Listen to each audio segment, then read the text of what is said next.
1 Samuel 22. David therefore departed thence, and escaped to the cave of Adullam. And when his brethren and all his father's house heard it, they went down thither to him.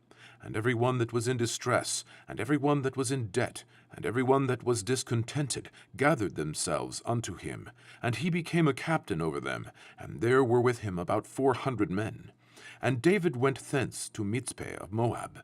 And he said unto the king of Moab, Let my father and my mother, I pray thee, come forth, and be with you, till I know what God will do for me. And he brought them before the king of Moab, and they dwelt with him all the while that David was in the hold. And the prophet Gad said unto David, Abide not in the hold, depart, and get thee into the land of Judah. Then David departed, and came into the forest of Hareth.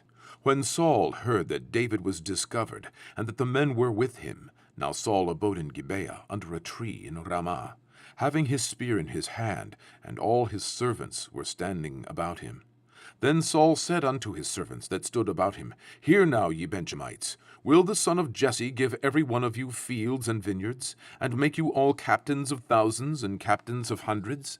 That all of you have conspired against me, and there is none that showeth me that my son hath made a league with the son of Jesse, and there is none of you that is sorry for me, or showeth unto me that my son hath stirred up my servant against me, to lie in wait, as at this day?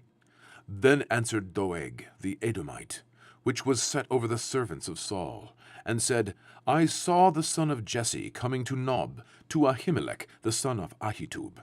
And he inquired of the Lord for him, and gave him victuals, and gave him the sword of Goliath the Philistine. Then the king sent to call Ahimelech the priest, the son of Ahitub, and all his father's house, the priests that were in Nob. And they came, all of them, to the king.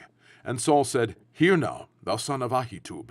And he answered, Here I am, my lord. And Saul said unto him, Why have ye conspired against me, thou and the son of Jesse, in that thou hast given him bread and a sword, and hast inquired of God for him, that he should rise against me, to lie in wait, as at this day? Then Ahimelech answered the king, and said, And who is so faithful among all thy servants as David, which is the king's son-in-law, and goeth at thy bidding, and is honorable in thine house? Did I then begin to inquire of God for him? Be it far from me.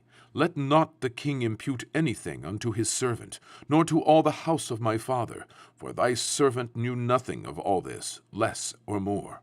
And the king said, Thou shalt surely die, Ahimelech, thou and all thy father's house. And the king said unto the footmen that stood about him, Turn and slay the priests of the Lord, because their hand also is with David, and because they knew when he fled, and did not show it to me. But the servants of the king would not put forth their hand to fall upon the priests of the Lord. And the king said to Doeg, Turn thou, and fall upon the priests. And Doeg the Edomite turned, and he fell upon the priests, and slew on that day 75 persons that did wear a linen ephod.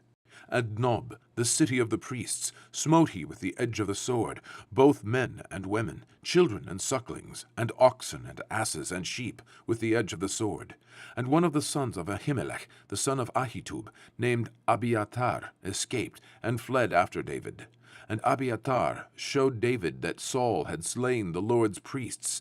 And David said unto Abiathar, I knew it that day, when Doeg the Edomite was there, that he would surely tell Saul, I have occasioned the death of all the persons of thy father's house. Abide thou with me, fear not, for he that seeketh my life seeketh thy life, but with me thou shalt be in safeguard.